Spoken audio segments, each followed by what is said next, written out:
Hoy está con nosotros Armando Robles Godoy, cineasta, y una persona de amplísimos intereses y que tiene siempre puntos de vista interesantes, controvertidos y polémicos. Vamos a hacer con Armando algunas consideraciones y reflexiones de fin de siglo, ¿no? Consideraciones finiseculares.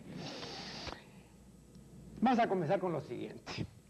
En la Constitución Apostólica Fidei Depositum, para la publicación del Catecismo de la Iglesia Católica, el Papa reinante dice lo siguiente: el Catecismo de la Iglesia Católica, que aprobé el 25 de junio de 1992 y cuya publicación ordeno hoy en virtud de la autoridad apostólica, es una exposición de la fe de la Iglesia y de la doctrina católica, atestiguadas o iluminadas por la Sagrada Escritura, la tradición apostólica y el magisterio eclesiástico.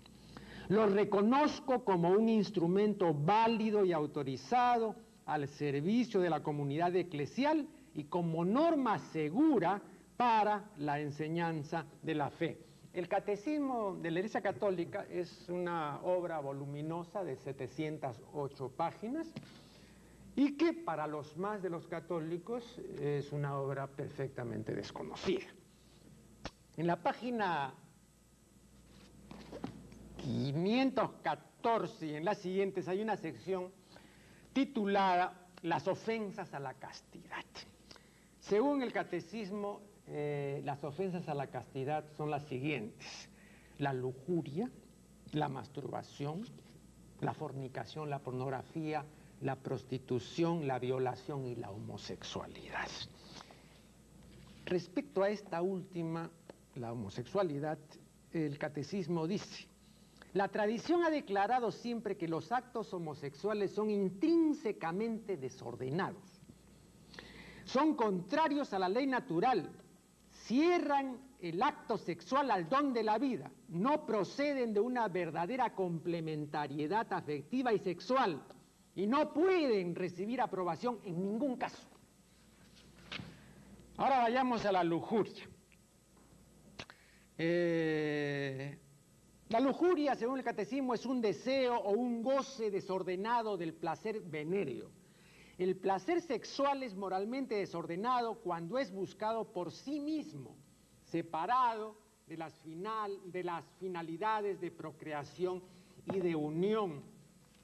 Fíjate que es interesante porque el diccionario de la Academia, ¿no?, que es más papista que el Papa, al definir la lujuria dice que es el vicio consistente en el uso ilícito o en el apetito desordenado de los deleites carnales.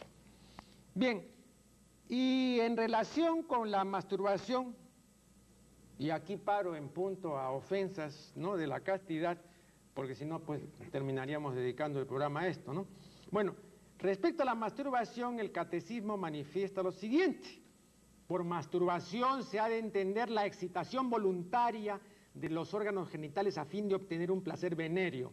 Tanto el magisterio de la Iglesia, de acuerdo con una tradición constante, como el sentido moral de los fieles, han afirmado sin ninguna duda que la masturbación es un acto intrínseca y gravemente desordenado.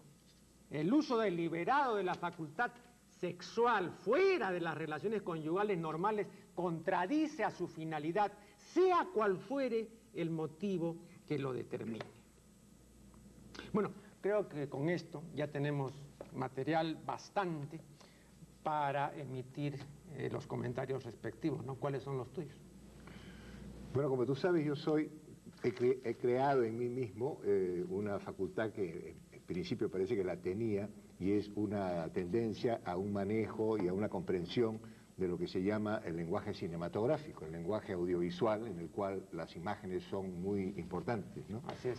Y yo no puedo, ni quiero tampoco, evitar que en mí surja esa facultad o ese don desarrollado y estudiado.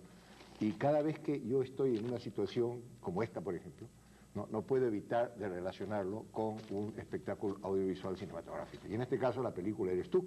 Entonces yo estoy ante una persona como tú, que eres pues, bueno, no hace falta que diga quién eres, porque todo el mundo sabe lo que eres, y yo más que nada, ¿no?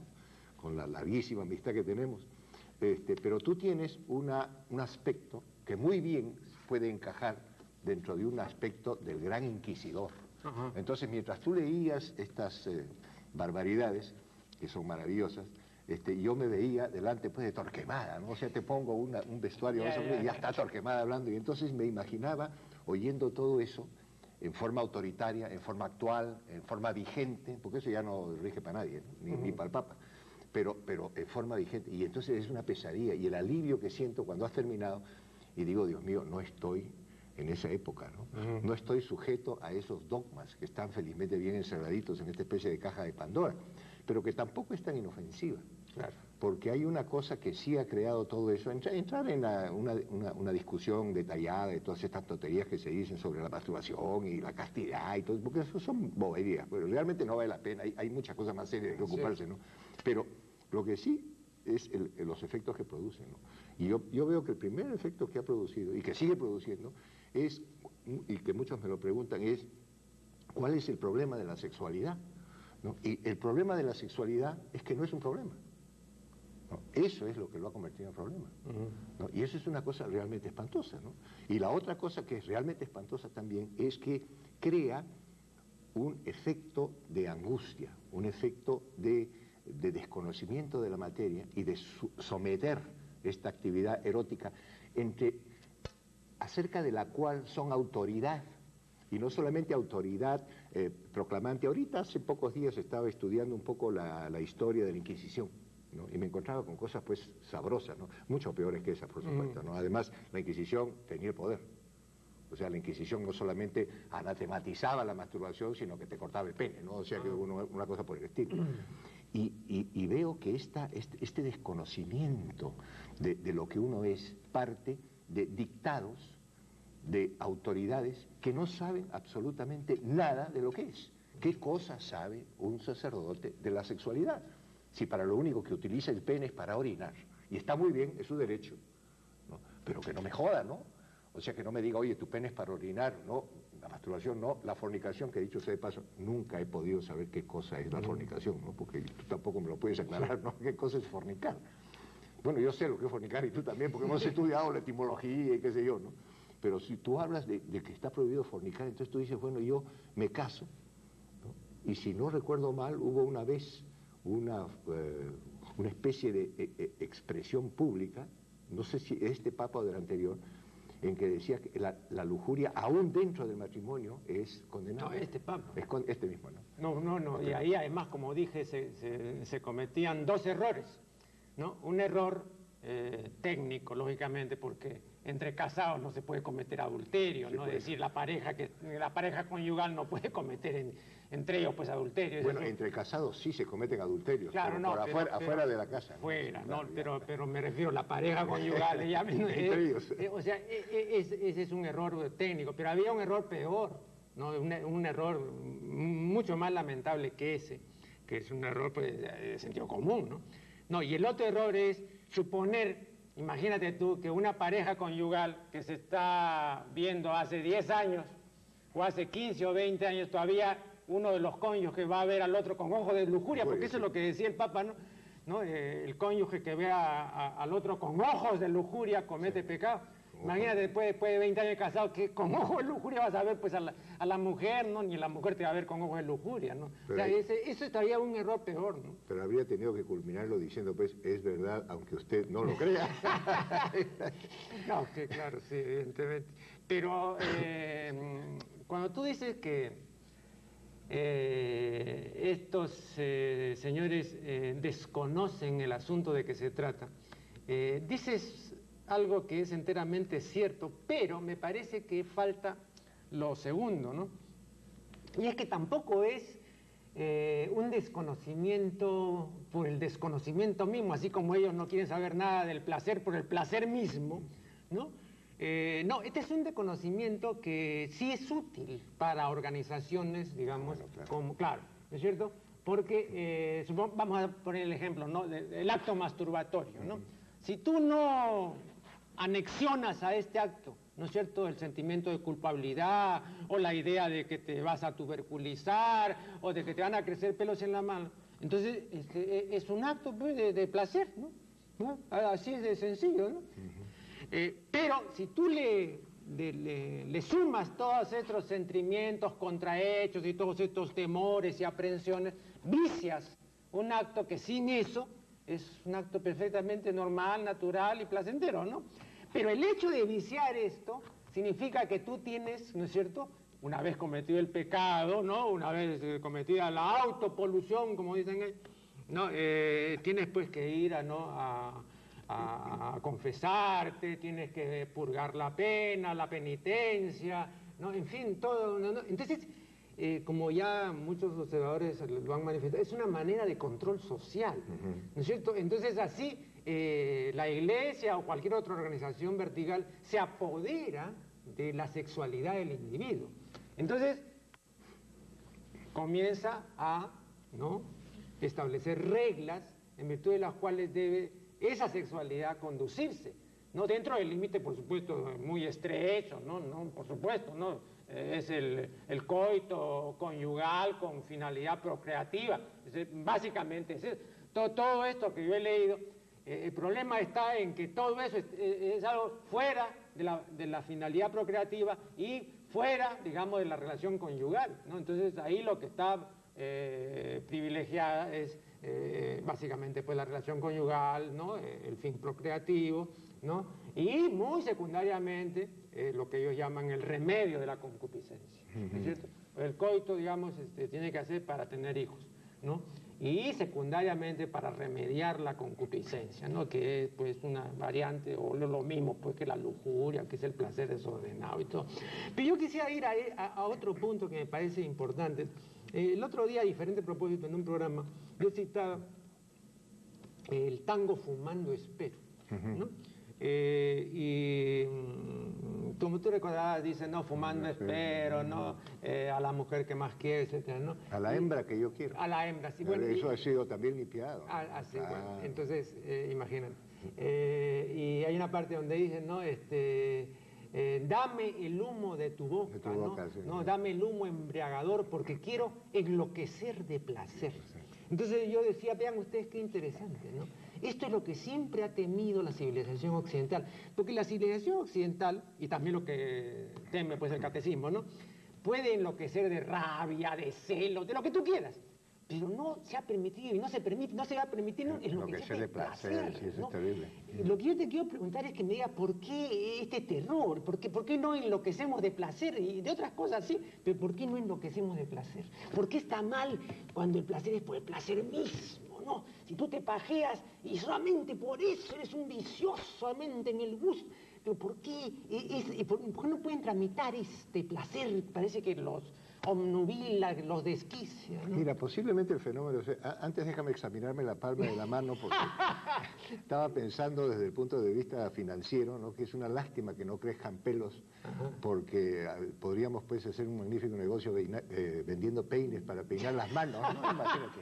Claro. Sería una venta pues así porque hay muchísimos menos calvos manuales que calvos craneales. Pero... la cosa es un poco, creo que más compleja y además requeriría un análisis muy profundo de un proceso del cual yo tampoco estoy muy seguro. O sea, ¿a qué se debe? Hay hitos señeros individualizados, ¿no? Hay un San Pablo que lógicamente inicia pues una corriente terrible, después hay un San Agustín que la continúa y hay una serie de hitos. Pero cómo esos hitos han ido convergiendo en una especie de río Amazonas, ¿no?, caudaloso, que conduce a esta situación en la que estamos. Pero yo creo que aparte de eso, ¿no?, yo tengo, como tú sabes, muchos años, y entonces yo he pasado ya por varias generaciones, ¿no? Y entonces en todas las generaciones la cosa es distinta. Y hubo una época en mi vida, en la juventud mía, ¿no?, en que posiblemente eso funcionaba. Hoy día, después de una serie de escalones intermedios, eso ya no funciona, de manera que hoy día hay una especie de angustia, de ignorancia, de una serie de factores que convierten la sexualidad, en términos generales, como tú una vez muy bien lo dijiste, en una cosa bastante miserable para la mayoría del ser humano, ¿no? O sea, la sexualidad es realmente un fenómeno muy miserable, ¿no? Pero no por eso.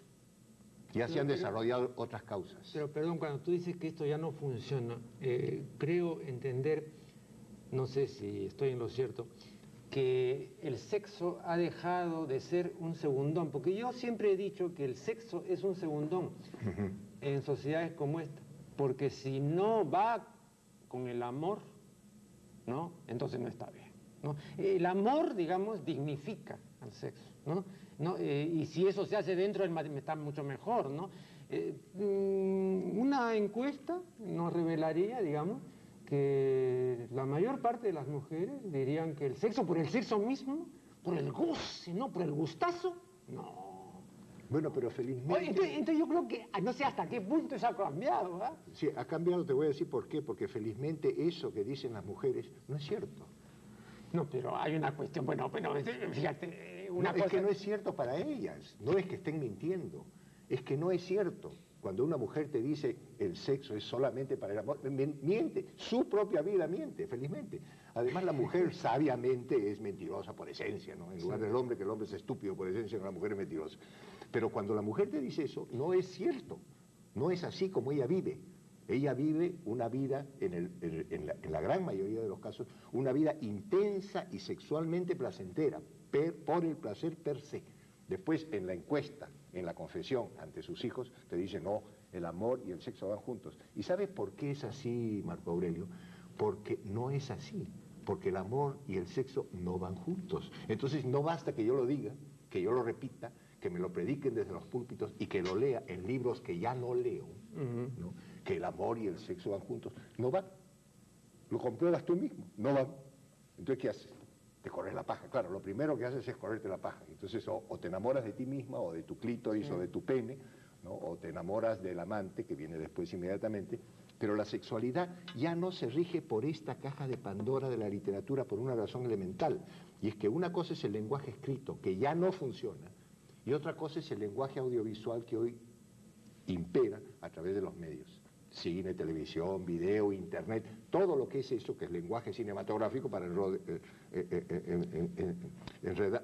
encerrarlo en una palabra, ya es otro lenguaje y ya no funciona. Entonces, verbalmente, filosóficamente, te pueden decir lo que tú quieras, el otro lenguaje te dice otra cosa.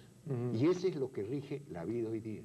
O sea, cuando acá, en este catecismo, mientras este catecismo no se ha convertido en película, y en una buena película, o en una miniserie monumental, así, superproducción, ¿no? Tipo Titanic, y qué sé yo, eso no significa nada. Que te digan que la masturbación... Además hay una repetición de un término muy gracioso que es desordenado, ¿no? O sea, tú lo has repetido como 4 o 5 veces. No, el texto Sí, ahí está, claro. O sea, todo esto es desordenado. ¿Qué cosa es lo desordenado? Claro. No, es que está fuera del orden, pues, del matrimonio. Es decir, no, claro, el matrimonio es lo que fija la pauta, pues, ¿no es cierto? Cualquier cosa que hagas tú fuera del matrimonio está mal, pues. Todo lo que puedas hacer tú en materia sexual... Tampoco todo, ¿ah?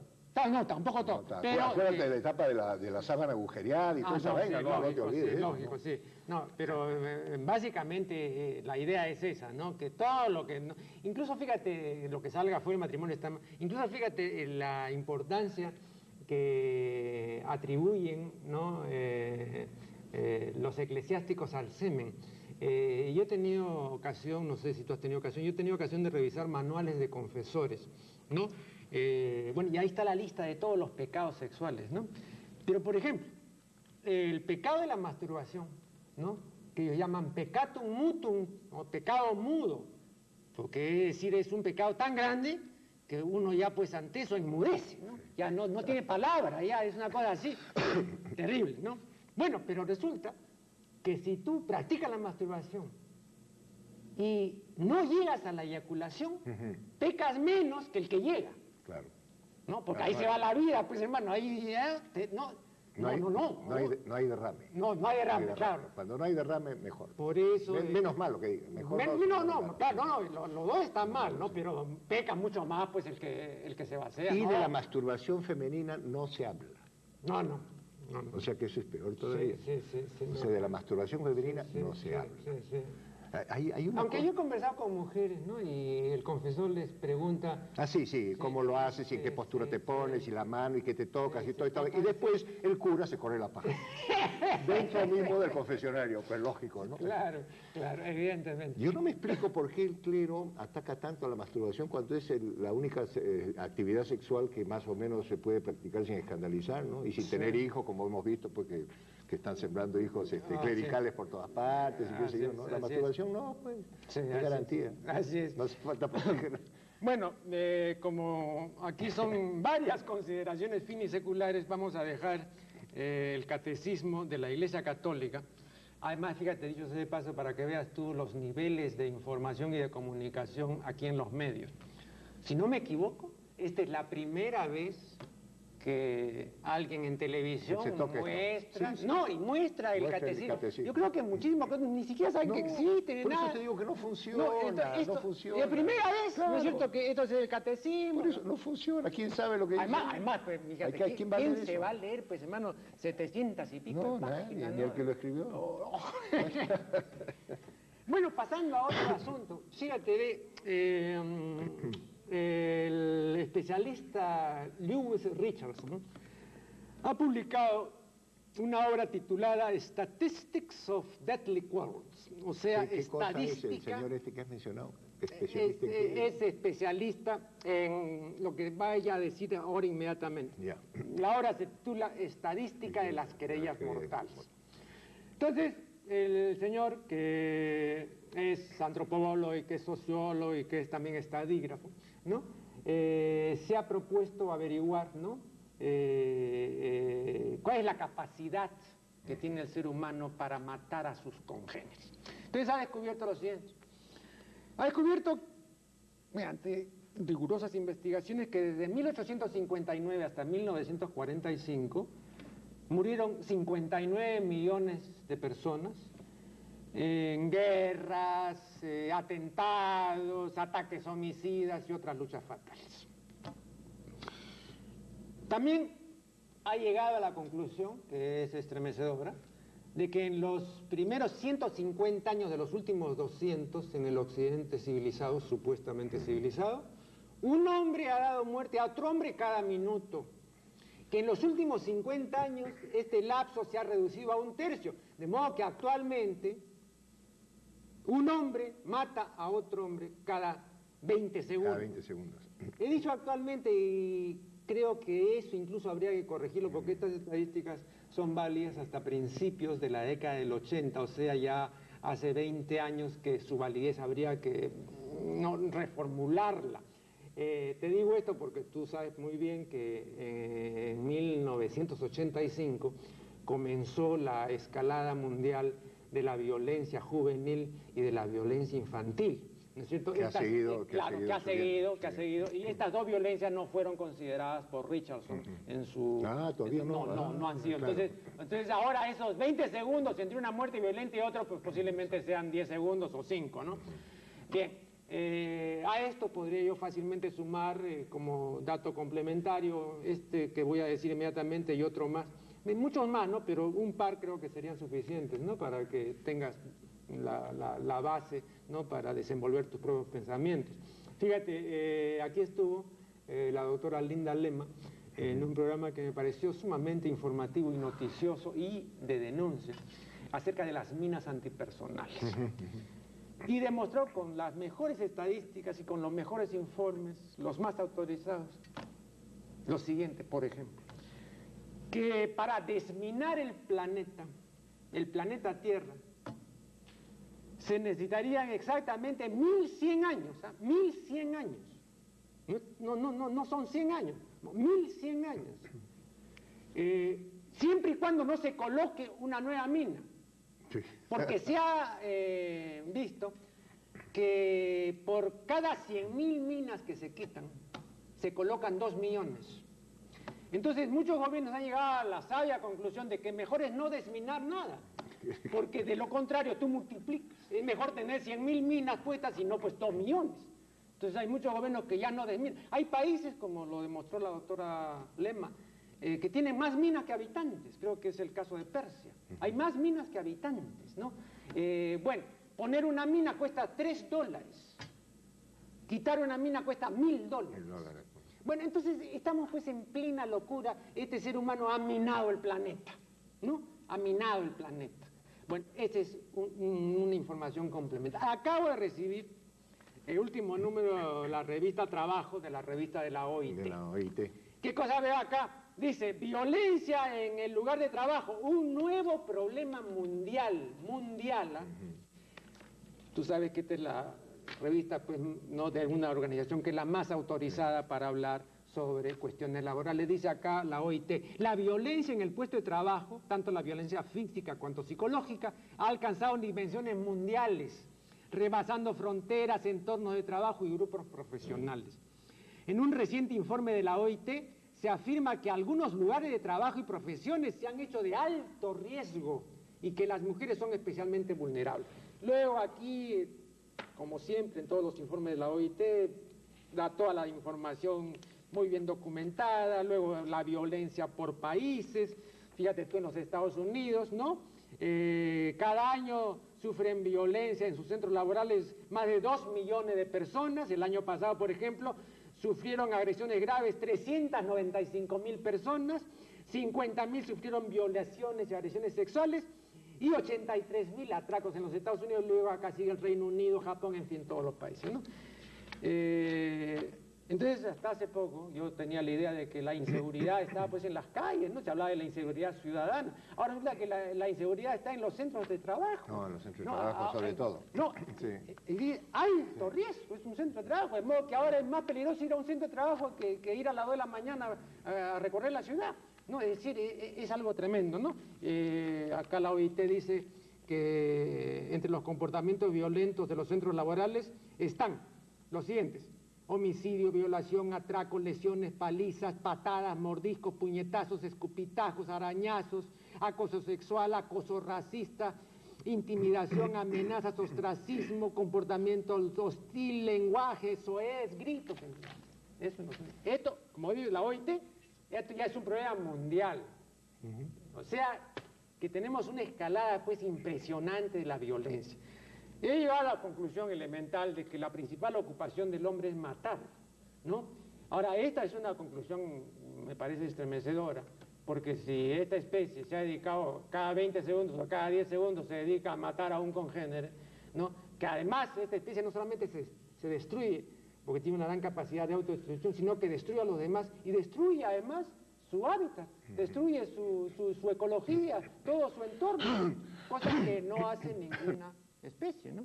Entonces yo quisiera, por eso someto este punto a tu consideración, yo quisiera que nos digas algunas consideraciones al respecto. Sí, a partir de lo último que dijiste sobre el asunto de la ecología, que es lo que más interesante me pareció y más dramático me pareció de todo lo que has dicho, porque a lo largo de toda mi vida y al punto en que he llegado ya ahora, yo te confieso que a mí cada vez la especie humana a la que pertenezco y perteneces tú y todos los que estamos acá, me interesa menos, ¿no? Va a llegar un momento que ya está muy próximo en que me importa un pito.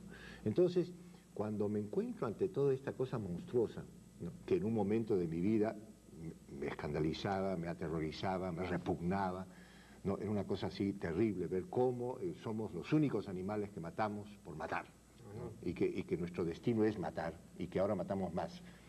Ahora me importa un pito siempre y cuando no maten al mundo, ¿no? Entonces, cuando yo me encuentro con un caso como por ejemplo el de las minas, ¿no?, que lo tenemos además cerca, ¿no? Acá arriba tenemos 100.000 minas, qué sé yo. Bueno, entonces, si colocar una mina cuesta, como tú dices, $3 y quitarla cuesta 1.000, ¿no?, es un pecado de lesa economía contra la teología de mercado en que vivimos, quitar minas.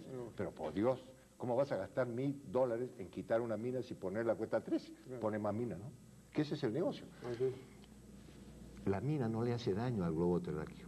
A mí más me asusta las otras amenazas que hay, cataclísmicas, de carácter catastrófico a nivel planetario, en los cuales también están hundidos. Que la humanidad siga plantando minas y que maten a los prójimos, siempre y cuando entre los prójimos no esté yo, ni estés tú, por supuesto, ¿no? Me importa un huevo. No, pero en cambio lo otro sí. Perdón, la mina tiene una característica que otros artefactos de este orden no tienen, ¿no? Y es que la mina es imprescriptible, es el terrorista que está siempre al acecho. Sí, pero ¿no? todo eso es humano. Por eso cuando tú dices que esto ataca al mundo, no lo ataca al mundo, ataca a la humanidad. Al mundo no lo ataca. En cambio, las otras fuerzas que hay desatadas, las otras energías que ha descubierto el hombre que las maneja ya y que ya en este momento, con la tecnología conocida, podría completamente desintegrar por lo menos el sistema planetario, sí, incluyendo el Sol. Eso sí me asusta. Eso sí me asusta. Porque lo otro solamente aniquila a la especie humana. En buena hora. Se acabó, ya pasó nuestra etapa, ya la pasó, ya no hay nada que hacer. No, ya estamos como los dinosaurios. Perdón, lo que tú quieres decir es que la especie humana ya no tiene remedio, ¿no? Porque eso es lo que entiendo. Es lo que, no, yo no estoy diciendo que no lo tiene, yo estoy diciendo que yo siento que no lo tiene. De repente lo tiene, pero para mí es mi verdad y yo me voy a morir dentro de pocos años y ya cumplí mi vida y la he cumplido bien y estoy feliz y lo que me preocupa ahora es mi propia muerte. ¿Cómo va a ser mi propia muerte? De manera que yo me estoy haciendo amigo de la muerte. No de la muerte en ese sentido, la muerte de matar al otro, no, sino en mi muerte. Claro, no. Estoy haciéndome amigo de mi muerte, que es una cosa que el ser humano nunca ve, y que posiblemente en eso estaría la semilla de un descubrimiento de un mayor humanismo, cuando el ser humano aprenda a identificar la muerte con mi muerte. Cambiaría totalmente el panorama de cómo enfocaría la muerte, pero nunca es eso. No. Siempre la muerte, para nosotros los humanos, es ajena, es una muerte ajena. Entonces, ahora nos encontramos, y yo acabo de escribir un articulito en mi página esta de comercio, el suplemento dominical sobre los dinosaurios, ¿no? En la que hablo precisamente de que, de acuerdo con las enseñanzas, entre comillas, bíblicas, ¿no? Los dinosaurios no fueron creados pues por Dios, ¿no? O sea, es una especie que no tenía nada que ver con el asunto, y además, aparentemente, la creación del globo terráqueo fue para los dinosaurios. Porque los dinosaurios han imperado, como tú sabes, alrededor de 200 millones de años como amos y señores del planeta, ¿no? Y el ser humano, el papel protagónico de la especie humana en el globo terráqueo alcanza pues a unos pocos millares de años y nada más, ¿no? Y ya estamos al borde de una extinción que en el caso de los dinosaurios resulta inexplicable para nosotros, pero estamos acercándonos a la propia extinción nuestra, que desgraciadamente no ocurre como ocurrió en el caso de los dinosaurios, que los dinosaurios murieron, se extinguieron por alguna razón, pero dejaron el planeta. Ahora nosotros parece que vamos a morir como Sansón. Ahora tú sostendrías el mismo punto de vista que sostiene el científico francés Richet, a saber que esta especie se va a extinguir efectivamente y no creas que dentro de un milenio, sino dentro de pocos años, porque sencillamente es una especie estúpida, ¿no? Porque como dice Richet, estar dotado de razón y ser estúpido e insensato es mucho peor pues que no estar dotado de razón, ¿no? Entonces, en el corto lapso, ¿no?, de vida en este planeta, ¿no?, de la especie humana, ya ha podido pues aprender, ya ha podido mejorar, ya ha podido desenvolver una serie de facultades que no ha desenvuelto, ¿no? Entonces, ¿tú sostendrías de que perecerá por su propia estupidez? Es una cosa muy rara, porque por un lado habría que separar el concepto estúpido del concepto inteligencia, ¿no? Y llegar a la conclusión de que se puede ser perfectamente estúpido siendo muy inteligente, ¿no?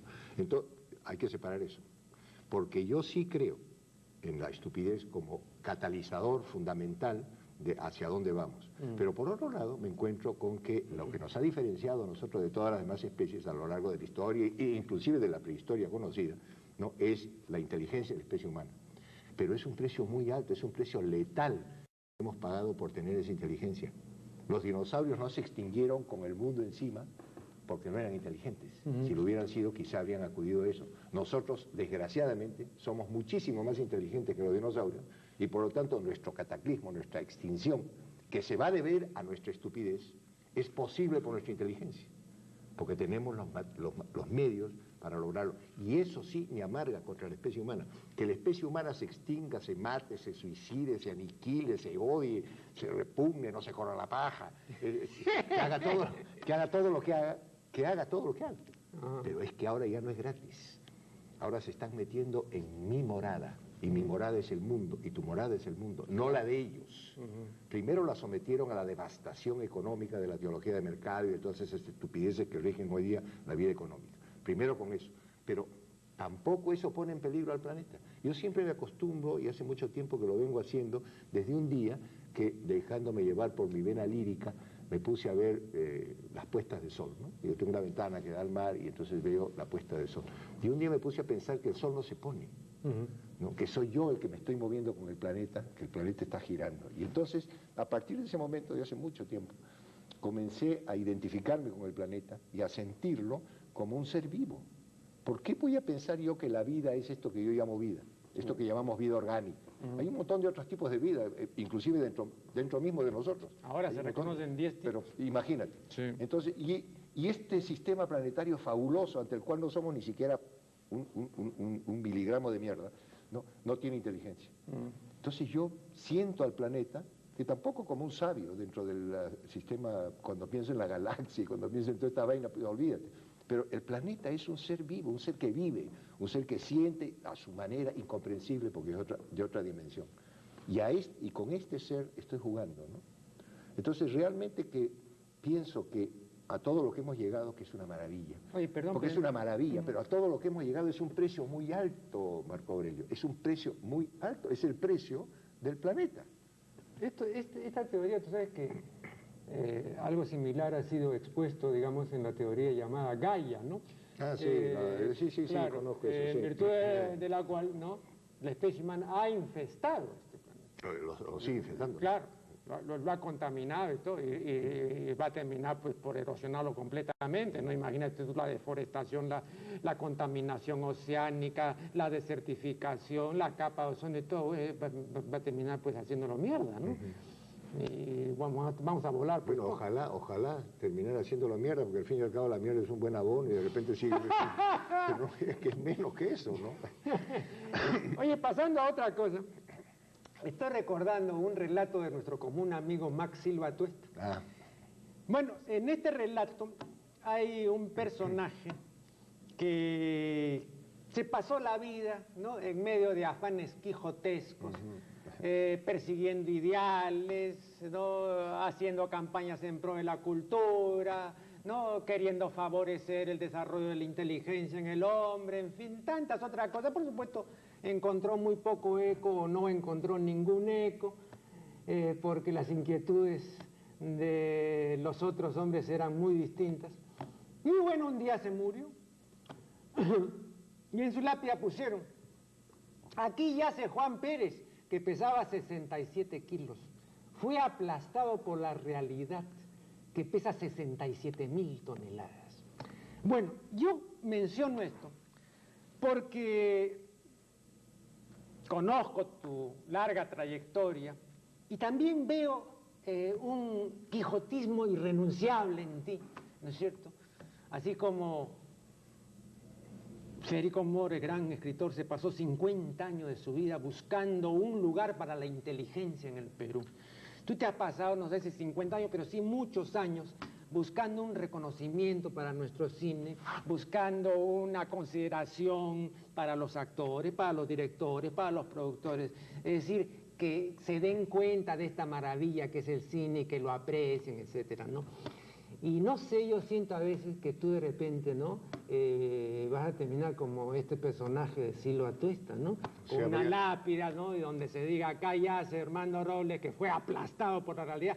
Sin embargo, no ha sido aplastado por la realidad. Entonces la pregunta que te hago es: ¿cómo ha sido posible que la realidad, que pesa 67.000 toneladas, no aplaste a Armando Robles? Porque no soy cojudo, pues. Lo que aplastó a Pérez fueron 60.000 toneladas de cojudez, no de otra cosa.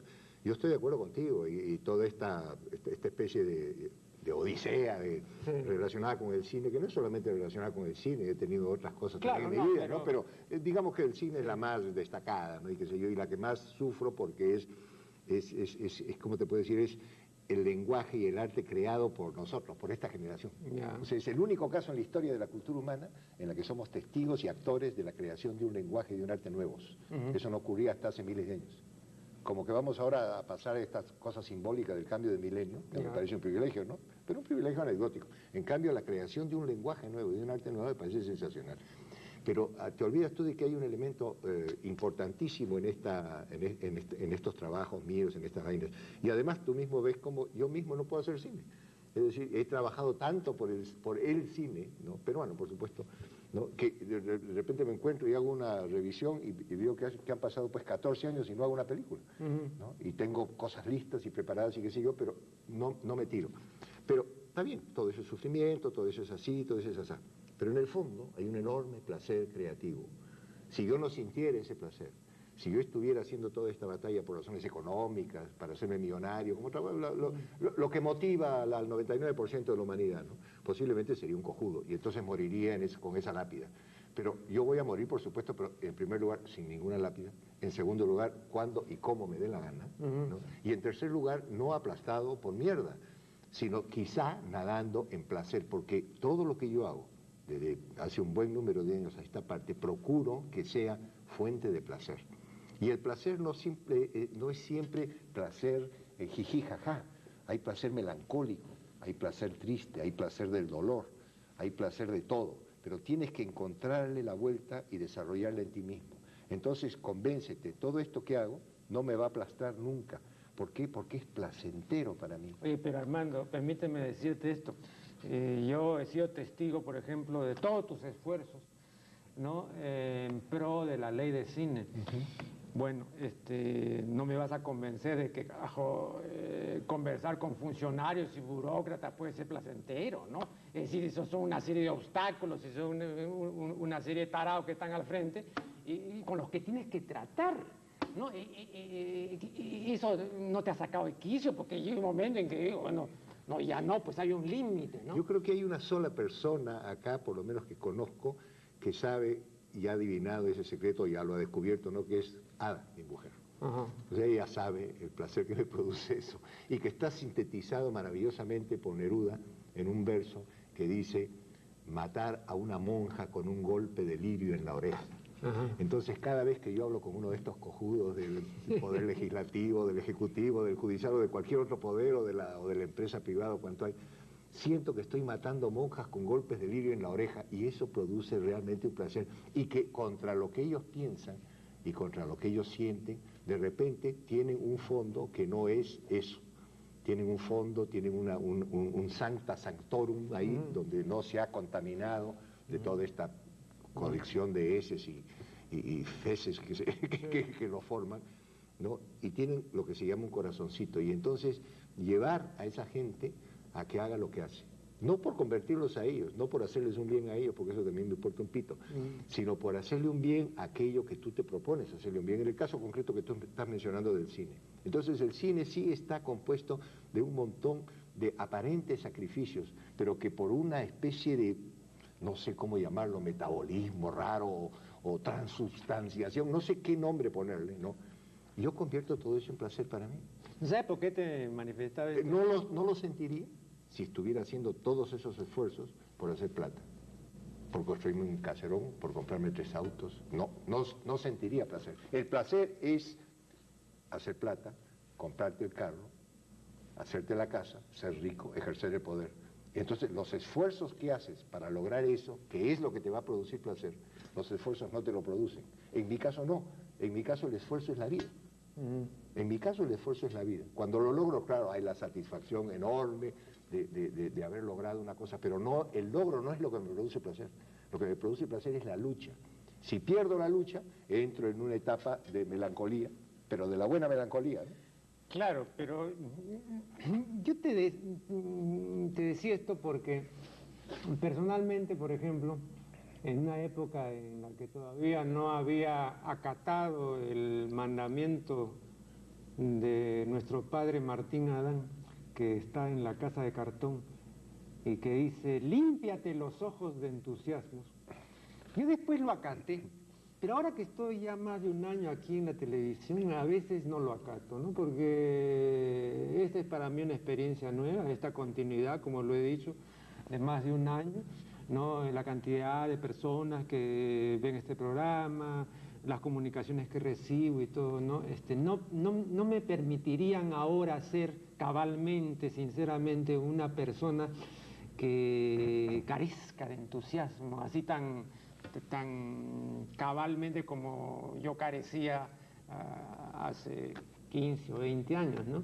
Pero en mi época de entusiasmo, tuve ocasión de conversar con un alto directivo, prácticamente el dueño de un canal de la televisión comercial. Y de lo que se trataba era de explicar a este señor en qué consiste un programa cultural, tal como yo lo entiendo y tal como yo lo podría hacer, etc. Bueno, te digo que la persona sencillamente no podía entender. No es que no quisiera ni que estuviese jugando conmigo, no podía entender. Entonces era como si tú te dieras, ¿no?, con la cabeza en la pared, pues, ¿no? Entonces, hay ciertas experiencias que yo no puedo hacer que sean convertibles en experiencias placenteras. Pero no te da placer. No, pero digamos, tú te encuentras con una de estas personas que es una bestia troglodítica. No veo... Pero eso es una experiencia placenterísima. No, pues será una experiencia ya extraterrestre, pues no. Pero es casi, porque te encuentras con que tu prójimo es una buena mierda. Es que eso es el máximo placer que puedes gozar en esta vida. No, pero es una experiencia... Lo mismo que el otro, ¿eh? Lo mismo que el otro, encontrarte pues con un santo, encontrarte con una maravilla también. Pero esa es la experiencia inusual, pues, ¿no? La experiencia cotidiana. Más usual es la otra. Claro, no, la experiencia cotidiana. Entonces, ya no puedes derivar tú tanto placer, digamos, de este encuentro, digamos, reiterado y cotidiano, ¿no? Porque desgasta. Y además, otra cosa, ¿no? De hecho, esta relación te termina empobreciendo. Porque tú, para que eso que tú estás diciendo sea inteligible, tienes que bajar al nivel sotánico, subterráneo, de ese otro ser. No puedes. ¿Y no puedes? No puedes. Entonces, lógicamente, ya se produce el desfase y la incomunicación. Sí, no puedes, eso ya lo aprendí. Claro. Eso lo aprendí muy rápidamente. No puedes. No puedes. Entonces tienes que buscar otro camino. Un camino de costado, por atrás, qué sé yo. Y lo encuentras. Pero en el momento que deja de producir placer, por ejemplo, en este momento. En este momento la lucha por el cine no ha terminado ni mucho menos. El cine peruano en este momento está como la mierda. Está peor que antes. Porque tenemos una ley y dice, no, está la ley, está funcionando, que pasa es que no funciona un carajo, ¿no? Y entonces se hace una película al año, los cortometrajes que son el semillero los exhiben. ¿Por qué? Porque los exhiben a la gana, el cine norteamericano tiene monopolio. O sea, todo sigue exactamente igual a 1973 cuando comenzó. Imagínate, yo hago un recuento cronológico de mi autobiografía en relación con el cine y he sido un fracasado.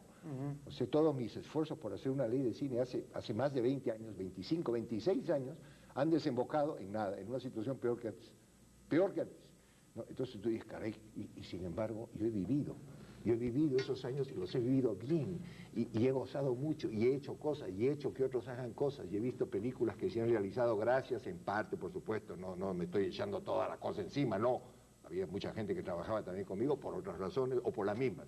Entonces, todo eso es una experiencia vital. En este momento, desde hace un X número de años, eso ya dejó de ser vital.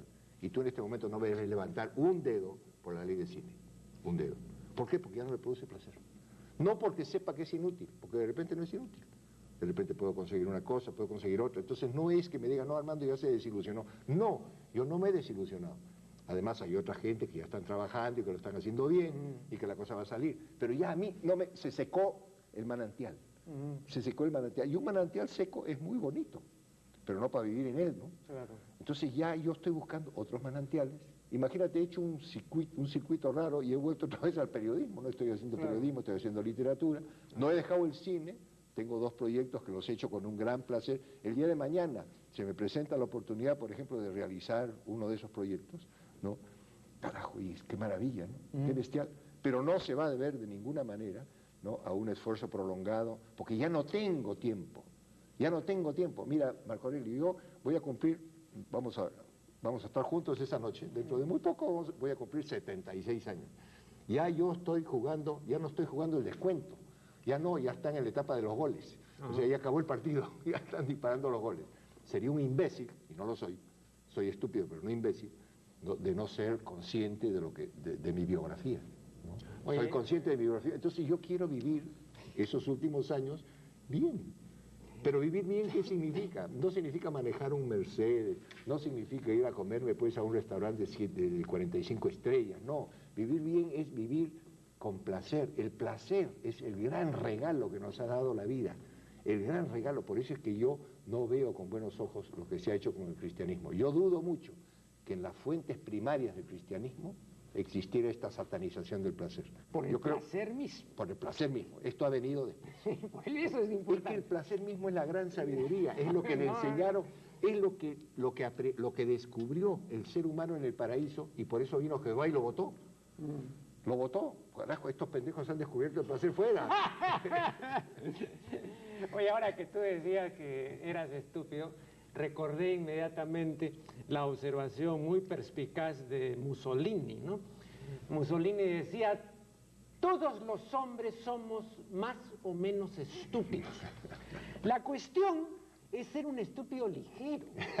Dios nos libre de los estúpidos pesados. Pues, ¿no? De modo que estuve recordando cuando tú decías eso, ¿no? Estaba implícito de que eras pues un estúpido ligero.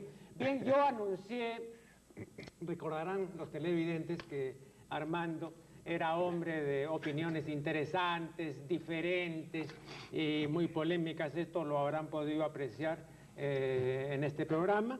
Agradecemos muchísimo su valiosa colaboración y con ustedes será hasta el programa siguiente.